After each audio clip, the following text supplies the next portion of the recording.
৩৬৫ বর্গ কিলোমিটার একটি নির্দিষ্ট ভূখণ্ড, একদিকে নীল সমুদ্র আর বাকি ৩ দিকে উঁচু দেওয়াল আর কাঁটাতারের বেড়া। বাইরে থেকে মনে হতে পারে এক সুন্দর জনপদ, কিন্তু ভেতরকার মানুষের কাছে এটি একটি কখনো শেষ না হওয়া দুঃস্বপ্ন। বিগত ১.৫ দশকের বেশি সময় ধরে এখানকার ২৩ লক্ষ মানুষ এক অদৃশ্য বন্দিত্বের মাঝে কাটাচ্ছেন। নেই আকাশপথে কোথাও যাওয়ার সুযোগ, নেই সমুদ্রপথে মাছ ধরার পূর্ণ স্বাধীনতা, এমনকি ওষুধ কিংবা এক টুকরো রুটির জন্য তাকিয়ে থাকতে হয় সীমান্তের ওপারে। কেন গাজাকে বলা হয় পৃথিবীর উন্মুক্ত কারাগার?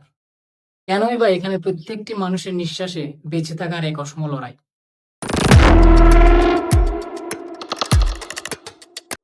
গাজার পশ্চিমে রয়েছে ভূমধ্যসাগর, তাও আবার ইসরায়েলি নিয়ন্ত্রণে। একটি নির্দিষ্ট সীমার বাইরে গাজাবাসীকে মাছ ধরতে পর্যন্ত দেওয়া হয় না।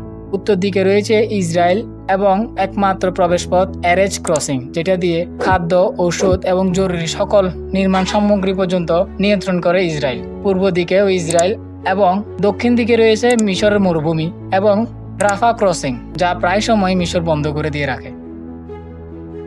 আসলে শুরুটা হয়েছিল ১৯৪৭ সালে, যখন ইউএন ইসরায়েলকে দুটি আলাদা রাষ্ট্রে ভাগ করে দেয়, ইসরায়েল ও ফিলিস্তিন। ফিলিস্তিনের আবার দুটি অংশ, পশ্চিম তীর এবং গাজা উপত্যকা। এই প্রস্তাবের পরপরেই ১৯৪৮ সালে আরব ইসরায়েল যুদ্ধ হয়। এই যুদ্ধে ইসরায়েল জয় হয় এবং প্রস্তাবিত জায়গার চেয়ে বেশি জায়গা দখল করে নেয়, আর গাজা উপত্যকা চলে যায় মিশরীয়দের হাতে।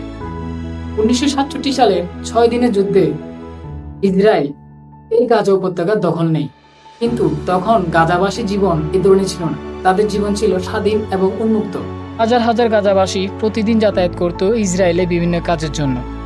গাজায় চালু ছিল ইসরায়েলি মুদ্রা এবং গাজার কৃষিপণ্য রপ্তানি হতো ইসরায়েলের মাধ্যমে। ১৯৮৭ সালে গাজায় প্রথম গণঅভ্যুত্থান সৃষ্টি হয়। তখন ইসরায়েল গাজাবাসীদের চলাচলের উপর বিধিনিষেধ আরোপ করে প্রথমবারের মতো। ১৯৯৩ সালে আন্দোলন যখন তীব্র হয়, তখন স্বাক্ষরিত হয় অসলো শান্তি চুক্তি। ফলে গাজা কর্তৃপক্ষ প্রথমবারের মতো গাজা নিয়ন্ত্রণ নেয় এবং প্রশাসনিক কার্য পরিচালনার দায়িত্ব পান।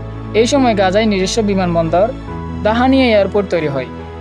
একটি বন্দর তৈরিরও পরিকল্পনা চলে, কিন্তু ১৯৯৪ সালে ইসরায়েল গাজার চারপাশে প্রথম নিরাপত্তা বেষ্টনী বা কাঁটাতারের বেড়া নির্মাণ করে, যা বর্তমান কারাগারের প্রাথমিক রূপ।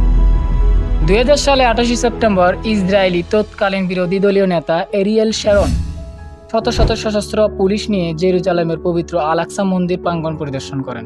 ফিলিস্তিনিরা এটিকে তাদের পবিত্র স্থানের অবমাননা হিসেবে দেখে।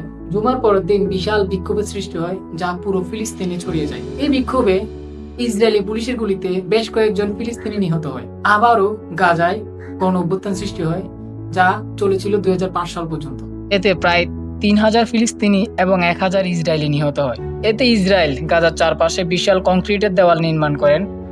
ক্রমাগত হামলার মুখে ২০০৫ সালে ইসরায়েল গাজা থেকে তাদের বসতি এবং সৈন্য সরিয়ে নেয়। ২০০৬ সালে সংসদীয় নির্বাচনে হামাস জয়লাভ করে এবং ২০০৭ সালে রক্তক্ষয়ী এক গৃহযুদ্ধের পর হামাস ফাতাহকে গাজা থেকে বের করে দেয়। বর্তমান পর্যন্ত গাজা হামাসের নিয়ন্ত্রণে। তবে বর্তমানে গাজার পরিস্থিতি কেবল উন্মুক্ত কারাগার নয়, এটি এসে দাঁড়িয়েছে দুর্ভিক্ষ এবং গণমৃত্যুর কিনারায়।